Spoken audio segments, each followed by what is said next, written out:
Halo. Selamat siang Pak Greg dan teman-teman. Pada kesempatan kali ini kelompok kami akan menjelaskan tentang apa itu filsafat.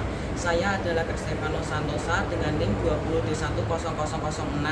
Lalu teman saya ada Jonathan Alexander dengan NIM 20D10007 dan ada Christopher Jonathan Kusuma dengan NIM 20D10079. Pada kesempatan kali ini kelompok kami akan menjelaskan tentang apa itu filsafat. Filsafat terdiri dari dua kata, yaitu philos dan sophin. Philos sendiri yaitu artinya mencintai, mencari, dan pencarian akan sesuatu hal. Lalu untuk sophin sendiri memiliki arti cinta, kebijaksanaan, kebenaran. Maka filsafat itu sendiri adalah usaha untuk mencintai atau mencari kebijaksanaan. Usaha orang untuk mencari kebenaran dilakukan dengan melakukan pertanyaan. Dengan pertanyaan, orang akan mendapat jawaban dari setiap jawaban yang akan dia tanyakan. Usaha mencari jawaban dengan rasional disebut filsafat. Oleh karena itu, filsafat yang benar membutuhkan ilmu dan logika. Orang mencari ilmu tanpa pengetahuan atau logika bukan merupakan filsafat, melainkan adalah hoax atau menyebabkan hal-hal yang tidak pasti. Filsafat tumbuh dari berbagai pertanyaan dan jawaban. Orang yang berfilsafat itu disebut filsuf. Filsuf sendiri terdiri dari banyak orang, yaitu ada Thales, Anaximenes, Heraklitus, Parmenides, Demokritus. Lalu yang paling tertua filsufnya adalah Thales dengan teorinya yaitu dunia berasal dari air. Filsuf ini disebut filsuf alam karena pemikiran para filsuf tersebut dipusatkan pada alam dan bagaimana terciptanya alam semesta. Belajar filsafat itu netral karena berpikir secara rasional. Jadi dengan adanya kata-kata belajar filsafat menjauhkan dari Tuhan atau mendekatkan dari Tuhan itu tidak ada kaitannya. Itu tergantung dari pribadi pemikiran masing-masing orang. Dan untuk filsuf yang saya pilih sendiri adalah Thales. Mengapa saya memilih Thales? Karena filsuf tertua dan memiliki teori yang menurut saya menarik karena dunia berasal dari air itu. Sekian dari saya, terima kasih. Ontologi merupakan suatu perkenalan pada sebuah konsep, kata dan konsep. Ontologi merupakan istilah yang berasal dari Yunani, yakni onto yang merupakan ekstensi atau menjadi nyata, dan logia yang berarti pengetahuan atau studi. Ontologi merupakan suatu studi yang membicarakan kata yang ada dan tidak ada. Kata ontologi biasa digunakan untuk hal filosofis dan non-filosofis. Filosofis merupakan studi mengenai sesuatu yang nyata atau mudahnya apa berdasarkan dasar atau fundamental dari sesuatu yang nyata. Dan satu lagi ada non-filosofis. Non-filosofis merupakan studi yang lebih praktis digunakan dalam hal yang lebih sempit seperti informasi.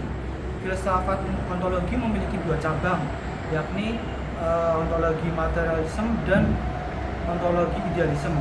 Ontologi materialisme merupakan sesuatu perspektif filosofis yang lebih percaya mengenai suatu hal materialisme dibandingkan sesuatu hal yang tidak bisa dilihat seperti pikiran manusia. Yang materialisme seperti bakteri, seperti partikel, dan lain-lain.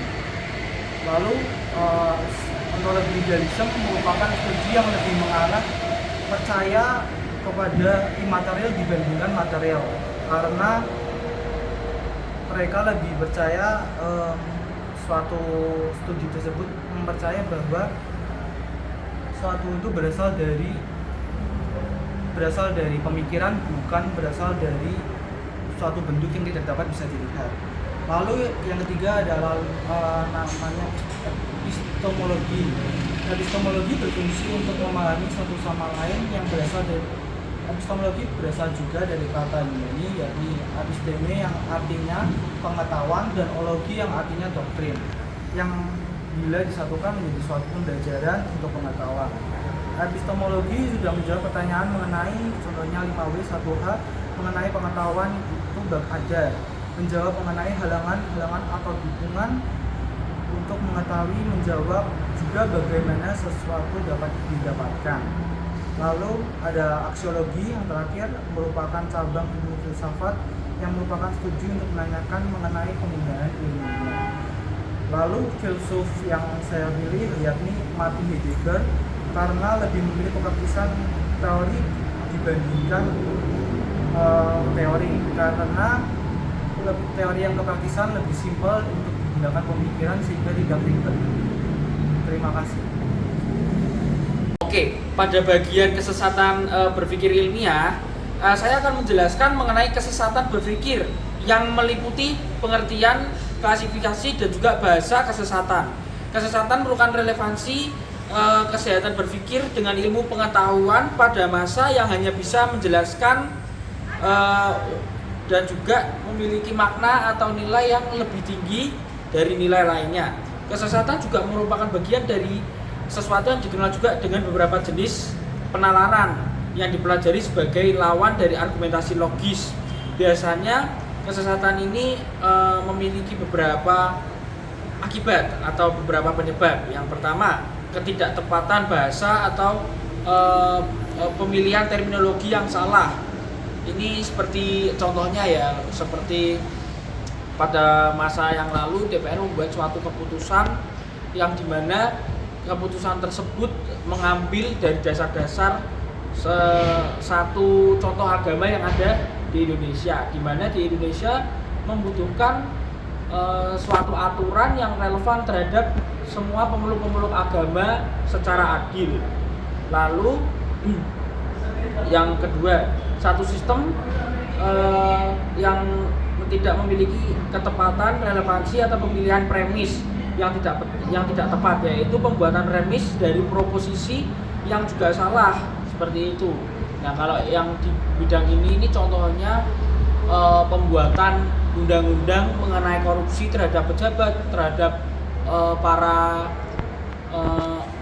para PNS, namun pembuat dari undang-undang tersebut malah ikut korupsi atau melanggar aturan yang sudah dibuat oleh mereka sendiri, seperti itu. Lalu saya memilih salah satu tokoh filsuf yaitu Thales yang lahir di Miletos pada tahun 626 sebelum Masehi.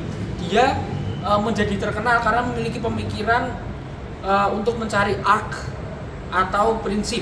Karyanya adalah yang paling terkenal adalah prinsip air, di mana salah satu alasan saya memilih prinsip air ini karena panas dapat mengembalikan logam ke keadaan yang cair, seperti itu. Lalu air juga bisa menunjukkan perubahan yang signifikan dari elemen-elemen apapun yang dikenal pada saat ini, dan juga dengan mudah bisa diamati dalam 3 keadaan, yaitu cair, uap, dan juga es atau benda padat, seperti itu. Terima kasih karena sudah menonton dan juga mendengarkan video kelompok kami. Tuhan memberkati.